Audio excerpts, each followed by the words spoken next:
The FBI says these men, fueled by racist hate, plotted mass murder. The time for violent revolution is now. Patrick Jordan Matthews and Brian Mark Lemley Jr. are admitted members of the white supremacist group, The Base. Here is Matthews wearing a gas mask, calling for a race war.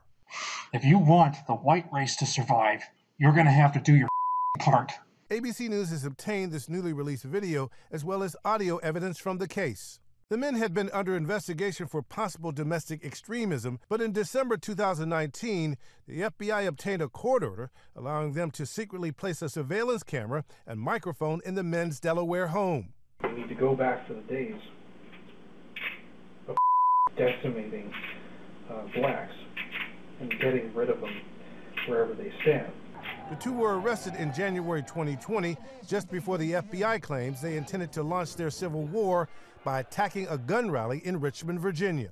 While the Virginia situation is happening, make other things happen. Derail some rail lines. Great, let's shut down the rest of the roads. You know, you can kick off the economic collapse of the U.S. within a week. The FBI believes the men, who both had military training, had the means to carry out the plot, discovering 1,500 rounds of ammunition, firearms, and tactical gear. Both pleaded guilty to gun charges in June and were each sentenced to 9 years in prison last week. The threat of white supremacy is apparently rising. FBI Director Christopher Wray testified this year that the number of domestic terrorism cases involving white supremacists has tripled since he became director in 2017. Pierre Thomas, ABC News, Washington.